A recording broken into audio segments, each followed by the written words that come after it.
구약 성경을 읽다 보면 율법에 대한 말씀을 우리가 많이 보게 됩니다. 무엇을 해라, 무엇을 지켜라.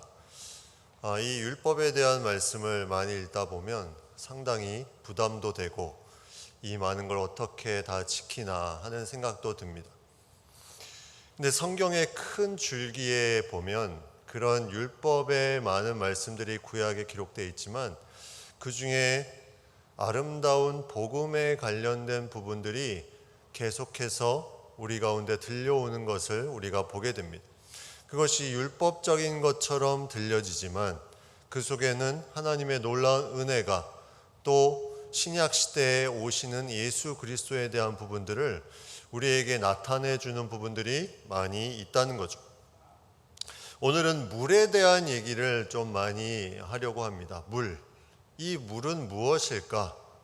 저는 물에 대한 아픈 기억이 있습니다. 제가 어릴 때 이 물에 빠져서 좀 고생을 했는데 그때 만약 누군가 구해주지 않았다면 생사를 알 수 없는 그런 경험을 한 2번 정도 한 적이 있습니다.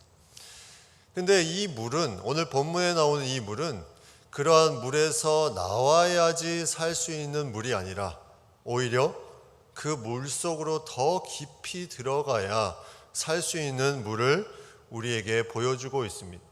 이 물은 가까이 해야 살 수 있는 물입니다. 우리가 허우적대는 삶에서 건짐을 얻는다는 것, 내가 살고 있는 이 세상에서 내가 힘들고 어려움에서 그것을 회복하는 것, 이것의 중심에는 이 물이라는 것이 있다는 거죠.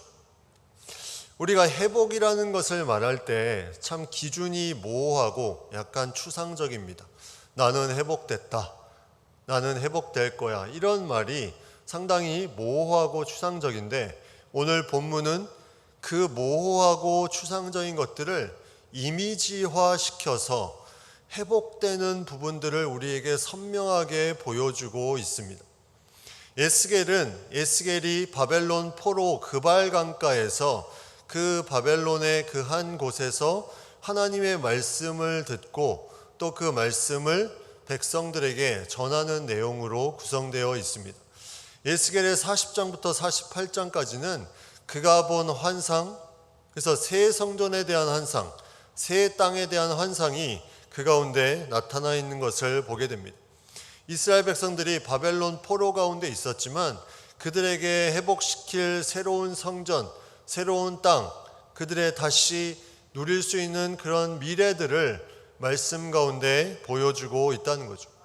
오늘 말씀은, 이 47장 말씀은 성전을 통해서 나오는 물에 대한 이야기인데 이 에스겔에서 가장 잘 알려지고 또 가장 많이 우리에게 익숙하고 또 생동감이 넘치는 그런 말씀입니다.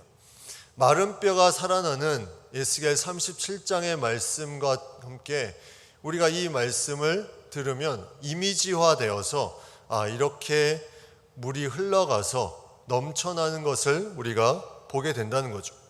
이 바벨론 포로 전에는 이스라엘이 죄악 가운데 많이 힘들었습니다. 우상을 섬기고 하나님의 마음을 아프게 하는 그런 땅이었습니다. 마치 우리가 하나님을 몰랐을 때 또 하나님을 알았음에도 불구하고 하나님의 마음을 아프게 하는 그런 상황을 우리가 생각해 보게 합니다. 근데 하나님은 이 더럽혀지고 있는 땅을 그냥 둘 수가 없었습니다. 그래서 하나님은 그 땅을 회복시키기 위해서 그 땅에 살고 있는 사람들을 통째로 바벨론 포로로 그렇게 가게 만들었다는 거죠. 그 이유는 그들의 어떤 죄로 인한 부분이기도 하지만 넓게 생각하면 하나님이 그 땅을 다시 회복시키고자 하는 하나님의 놀라운 은혜가 그 가운데 담겨 있다는 것입니다. 하나님이 율법적으로 그 죄에 대한 심판을 하시는 것처럼 보이지만 그 안에는 다시 그 땅을 온전하게 만들고자 하시는 하나님의 마음이 그 안에 있다는 거죠. 오늘 이 하나님의 놀라운 은혜가 펼쳐지기 시작하는데 이 하나님의 은혜를 통해서 하나님께서 주시는 회복의 역사가 이루어집니다. 그래서 이 회복의 역사가 어디서부터 시작되냐면 성전에서부터 시작됩니다. 그라고 말하는 한 사람이 나오는데, 이 그라고 말하는 한 사람은 바로 하나님이 보낸 사자를 말합니다. 그가 한산 가운데 에스겔을 데리고 성전 문으로 가고, 그 가운데서 물이 흘러서 동쪽으로 또 남쪽으로 북문으로 다시 동쪽으로 계속해서 흘러가는 것을 그가 보게 됩니다. 이 47장에 오늘 읽은 본문에만 이 물에 대한 부분을 16번 정도 단어가 등장합니다. 12절까지 우리가 읽었는데 그 가운데 16번 정도 물이 계속해서 나옵니다. 이 물은 나중에 강을 이루고 또 그 강물이 바다로 향하고, 그 바다로 향하는 가운데 많은 생물들이 살아나고 많은 열매들이 맺히게 되는 것을 우리에게 말씀해 주고 있습니다. 이 물이 계속해서 퍼져나가면서 이 물이 흘러가는 좌우에 많은 열매들이 맺히는데, 이것이 끊이지 않고 맺히는 것을 보게 됩니다. 성전으로부터 시작된 이 물을 통해서 많은 생명들이 살아나게 됩니다. 이 물을 접하기 시작하면 많은 생명들이 일어나게 됩니다. 그러면 우리가 이 물이 무엇인지 대충 감을 잡을 수가 있습니다. 이 물이 무엇일까?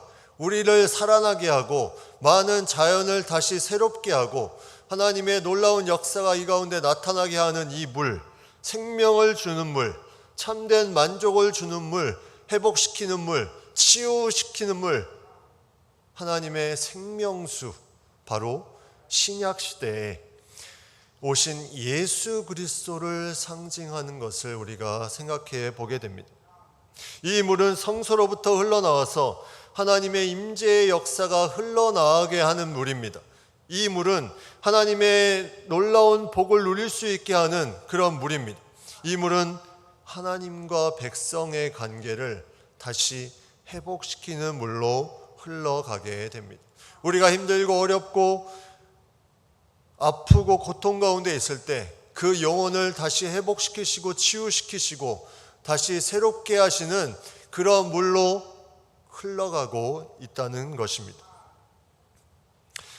요한복음 4장 14절에 이렇게 말씀합니다. 내가 주는 물을 마시는 자는 영원히 목마르지 아니하리니 내가 주는 물은 그 속에서 영생하도록 솟아나는 샘물이 되리라. 내가 주는 물, 예수님이 주시는 물, 이 생명수를 마시면 영원히 목마르지 아니할 것이다. 영생하도록 솟아나는 샘물이 될 것이다.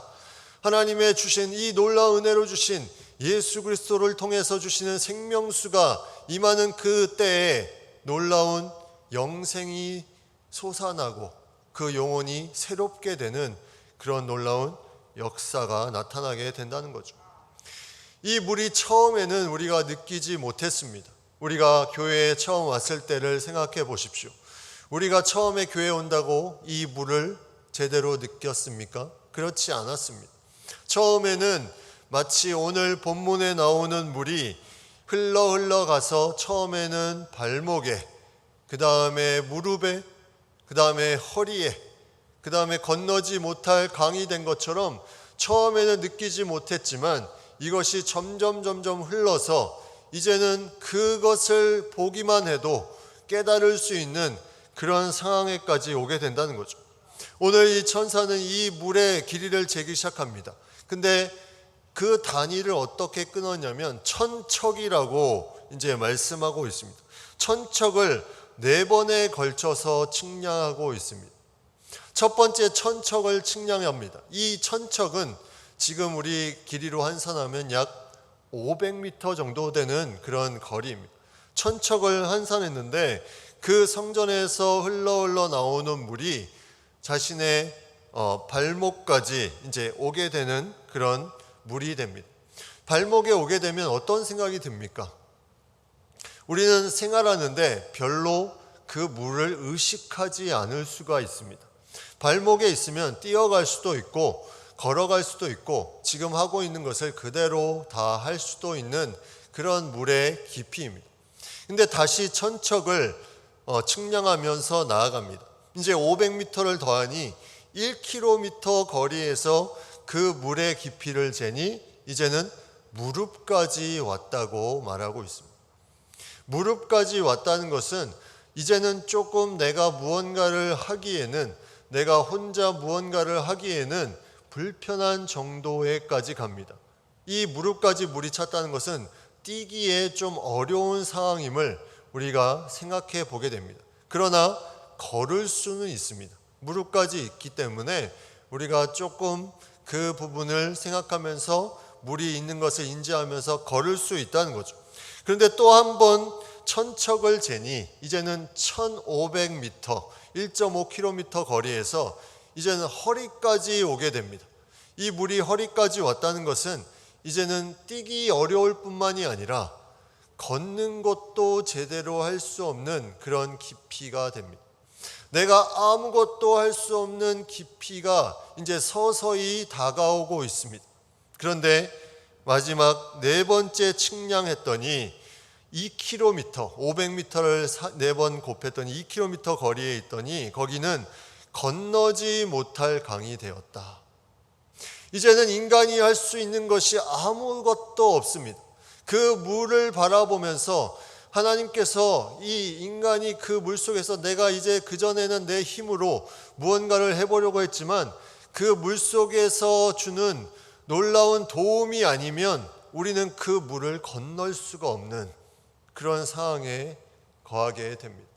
이 물은 바로 예수 그리스도, 내가 하나님을 의지하지 않고는 그 어떤 것도 할 수 없으면, 내가 처음에는 발목까지 왔을 때는 내가 힘있게 그전처럼 하는 것처럼 느껴졌을지라도 이제는 그 물에 은혜가 가득 차기 시작하면 이제는 내 자신이 할 수 있는 것은 아무것도 없구나.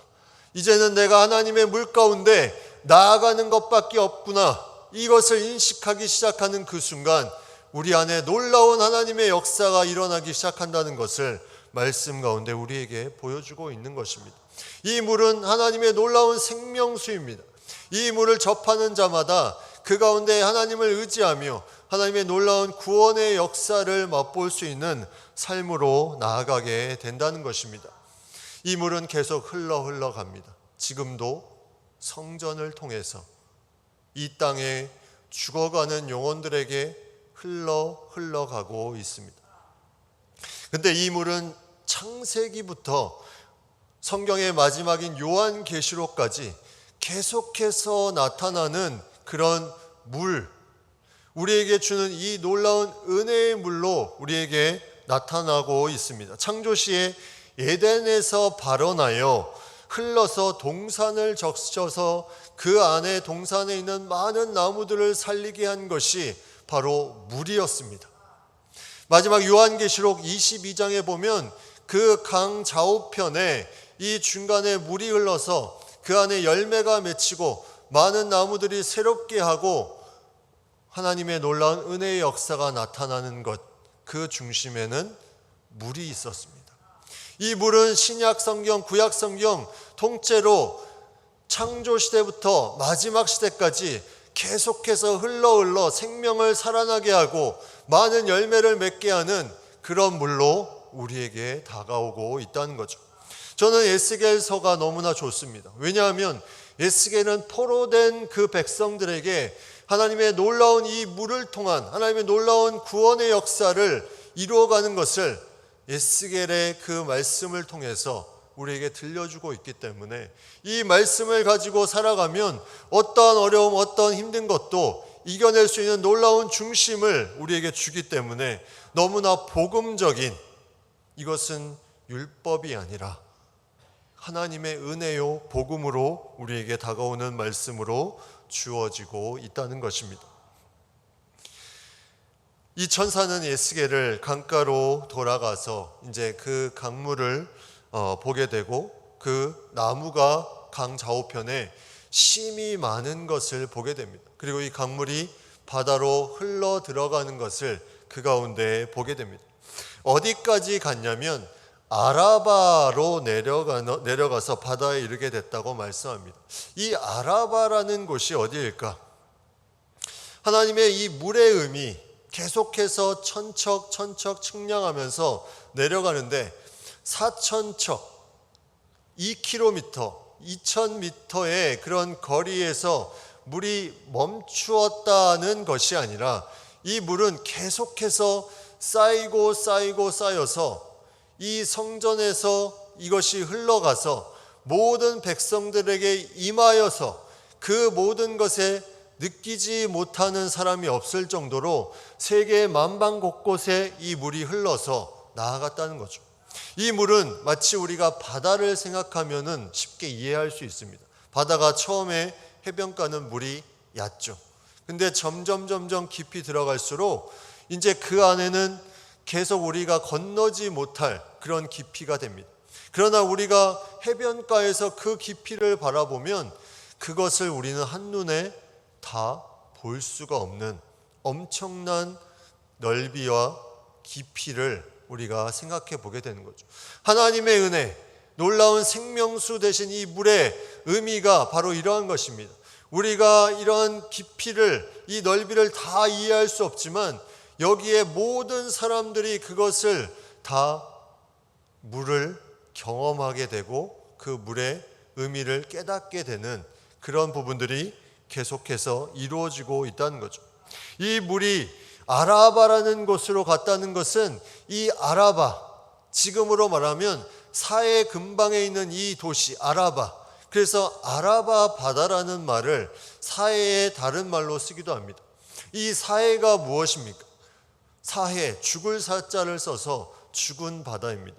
이 아라바까지 흘렀다는 것은 이 물은 그 어떤 죽음도 다시 일으킬 수 있는 물이 된다는 거죠.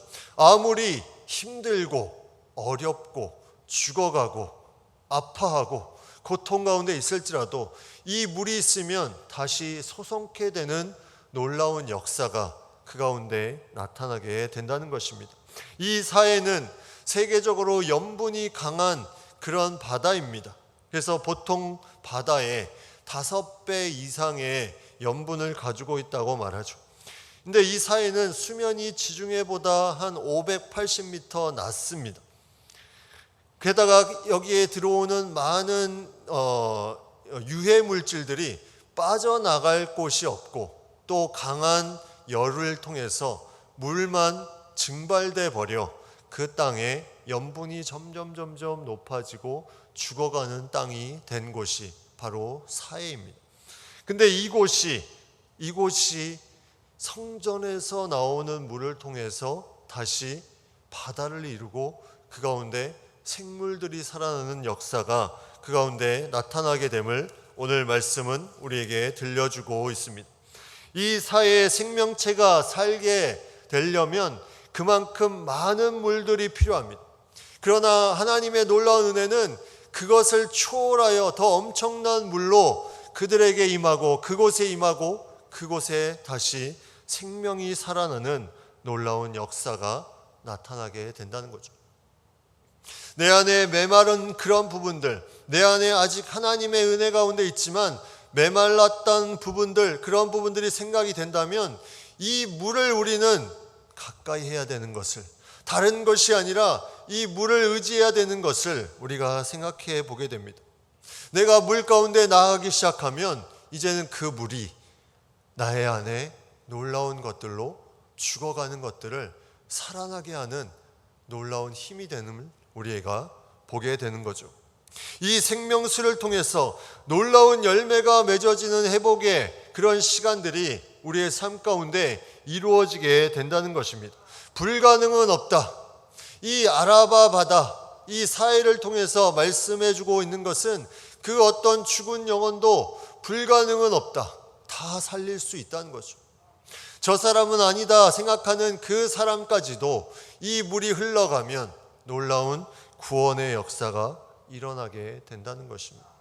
아무리 흉악한 범죄를 저질렀을지라도, 그가 사형수일지라도 감옥에서 이 물을 경험하기 시작한다면 그는 새로운 생명으로 다시 살아갈 수 있는 놀라운 길을 얻게 된다는 것입니다. 9절 후반부에 보면 이렇게 말씀하고 있습니다. 이 강이 이르는 각처에 모든 것이 살 것이다. 이건 단순히 물이 흘러서 강과 바다에 생물이 살아가는 정도가 아니라 이 강이 이르는 각처에 모든 것이 살아나게 된다는 것입니다. 하나님의 영광, 하나님의 은혜, 예수 그리스도를 통해서 모든 죽어가는 것들이 살아가는 것, 다시 말하면 하나님 나라의 창조 시대에 허락하셨던 그 풍요로움을 다시 경험하는 하나님의 형상으로 살아갈 수 있게 하는 것이 바로 이 물이라는 겁니다. 물. 예수 그리스도 생명수, 이것이 강을 이루고 바다를 이루고 그리고 그 안에 많은 생명들이 살게 되는 것을 바로 이 물을 통해서 이루어 가신다는 것을 우리가 생각해 보게 됩니다. 하나님은 창조 사역 가운데 이러한 많은 생물들 창조하시면서 이 물을 공급하셨습니다. 그런데 이것은 단순한 물이 아니라 그 물을 통해서 하나님의 놀라운 구원의 역사를 이루어가는 그런 핵심적인 물이었고, 이것이 에스겔 선지자를 통해서 죽었던 그 땅이 회복되는 바벨론 포로 가운데 있는 이스라엘 백성들을 회복하는 그 물로 나타내었고, 다시 신약시대에 와서 예수님이 내가 너희에게 주는 물은 다시는 목마르지 아니하는 영원한 샘물이 될 것이다 하면서 물을 주었고, 이 물이 요한계시록까지 많은 열매를 맺히는 그런 물로 우리에게 다가오고 있다는 것입니다. 이 물, 여러분 이 물을 얼마나 사모하십니까? 예배의 자리를 얼마나 사모하십니까? 이 물에 가까이 하기를 얼마나 힘쓰십니까? 이 물은 너무나 중요한 물입니다. 우리가 처음에는 발목이라고 느낄 수 있지만 그 발목에 있는 물을 계속 접하게 되면 그것이 흘러 내 무릎까지 오게 되고, 또 그것이 계속 접하게 되면 그것이 흘러 내 허리까지 오게 되고, 그것이 이제는 넘쳐나는 물로 나에게 다가오게 된다는 것입니다. 여러분, 발목에 있다고 내가 뛸 수 있다고 걸을 수 있다고 내가 다른 곳으로, 물이 없는 곳으로 가버리면 이제는 그 물의 엄청난 역사함을 우리는 경험할 수 없을 것입니다. 이 강가에 풍성한 고기가 생기고 또 그 가운데 오늘 말씀 10절에 보면 뭐라고 말씀하냐면 이 강가에 어부가 설 것이니 엔게디에서부터 에네글라임까지 그물 치는 곳이 될 것이라. 그 고기가 각기 종류를 따라 큰 바다의 고기같이 심이 많을 것을 말씀하고 있습니다. 그렇습니다. 우리 주변에 많은 고기들이 이제 보여지기 시작합니다. 그런데 그 가운데 또 하나 생겨난 것이 바로 어부라는 거죠. 어부. 우리가 어부하면 생각나는 말씀이 있습니다. 어부, 바로 예수님께서 제자들을 부르셨을 때 내가 너희로 사람을 낚는 어부가 되게 할 것이다. 이 어부의 역할이 무엇일까요? 이 어부는 바로 이 물 가운데 갈 수 있도록 내가 물 밖에 있는 사람들을 물 안으로 인도해 주는 역할을 하는 사람이 이 어부입니다. 우리가 이 문맥적으로 어부를 생각할 때 고기를 잡아서 육지로 내는 사람이지만, 여기서 말하는 이 어부는 오히려 그 안에 물 가운데 올 수 있도록 사람 낚는 어부가 되는, 그 생명을 다시 살 수 있도록 해주는 그런 어부들이 일어서게 될 것을 말씀하고 있습니다. 이것은 하나님의 이 물을 전해주는 자를 말합니다. 하나님의 구원의 역사, 복음의 역사를 전달해주는 자, 바로 우리가 하나님의 말씀을 누군가에게 전해줄 때 바로 그 어부가, 바로 오늘 본문에 나오는 어부가 되는 겁니다. 그 어부를 통해서 이 물이 더욱더 힘차게 나아갑니다. 그 어부의 삶을 통해서 우리가 생각하지 못하는 놀라운 구원의 역사가 그 가운데 나타나게 된다는 거죠. 그러나 11절 말씀에 안타까운 말씀이 있습니다. 그 진펄과 개펄은 되살아나지 못하고 소금 땅이 될 것이다. 진펄은 무엇입니까? 그 땅이 퍽퍽해서 물기가 점점 사라져가는 땅입니다.